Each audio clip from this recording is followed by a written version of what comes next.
So I'd like to practice doing a couple of these slope fields and finding particular solutions. That's what you really want to be able to do here. So a problem could look like this. We want to create a 3x3 slope field for a certain differential equation, dy dx equals x minus y.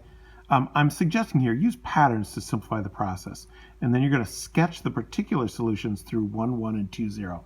If you like, try to do that right now on your own, and then check in with my solution.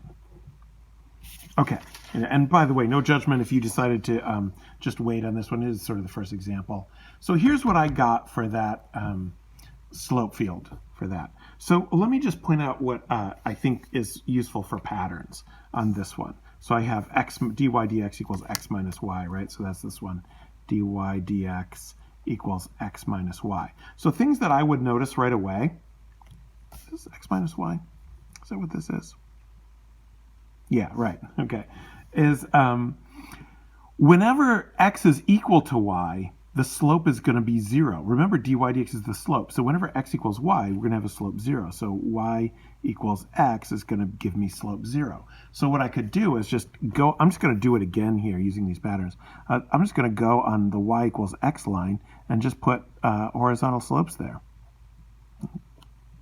There we go.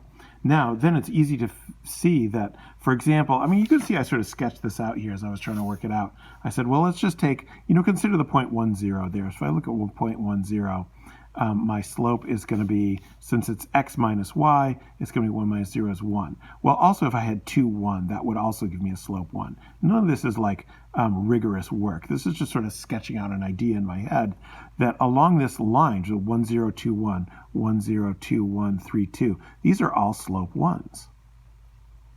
Like that. There you go. They're all slope 1s. All right. And what about over here where I have, or we could even go up here where we have 0, 1, 0, 1. Well, that slope's going to give me negative 1. All right. And also anywhere on that line, on this.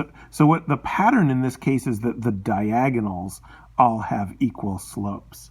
That's what this equation is doing, is causing, right? And then I just went to this diagonal here and said, well, this is going to be slope 2. So 2 over 1, 2 over 1, 2 over 1, so that's how I did it, 2 over 1. These are going to be all slope 3, so 3 over 1. Of course, I did it with a ruler, actually, because I can't not. That's just 3 over 1, it's going to be like that, I did it with a ruler. So, but that's the pattern that I would take advantage of. These are negative 2, negative 2, negative 2. So I took advantage of that pattern. And that's how I was able to draw this more quickly.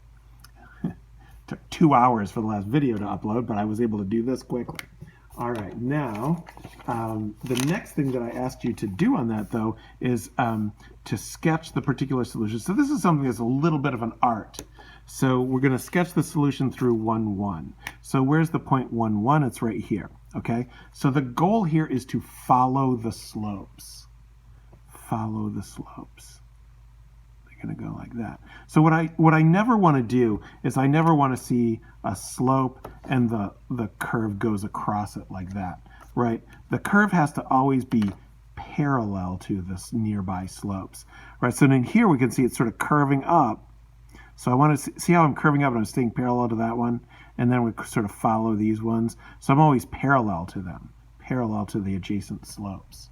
All right, that's that solution. That's for the solution 1, 1.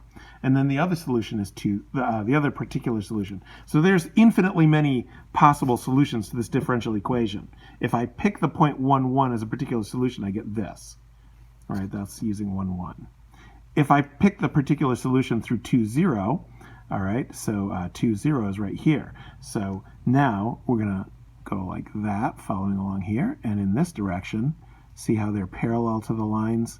You can go across them, but parallel, parallel, never going at an angle across, right? So I can't go like this because I would be crossing these lines at an angle. I want the angle with the lines to be 0, not to be non-zero. So this is bad. This is good. All right, that's it. I think like you're just riding the surf here. You're surfing these waves. All right, it's a current. So another thing that's interesting about this one, why I like this one, is the points 1, 1 and the point 0, 2 are not far apart.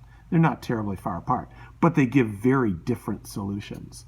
And in fact, that's one of the hearts of chaos theory and what is called sensitivity to initial conditions, or divergence. An extremely divergent field means that if I'm very close to this line, I can have 2 points that are very close together, but have very different solutions. So if this was like a weather model, and I was at a point here, any uncertainty could result in a huge divergence in either direction if I did not know, So if for some reason my flow is this way, all the solutions converge and they all end up in the same place. So if I'm trying to predict something in this direction, it's easy to predict. But if I'm trying to predict what happens in this direction, paths are going to split off unpredictably. That's the heart of chaos theory right there.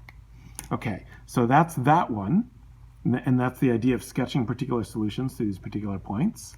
All right, now let's do this one. This is sort of really the last one I want to do. Look at this one. You can totally do this on your own now. Create a 3x3 slope field. The equation is dy dx equals y. Use patterns to simplify the process. And sketch the particular solutions through 0, 1, and 0, -1. And tell me what function is suggested. Like what function do you think might be the solution to this slope field?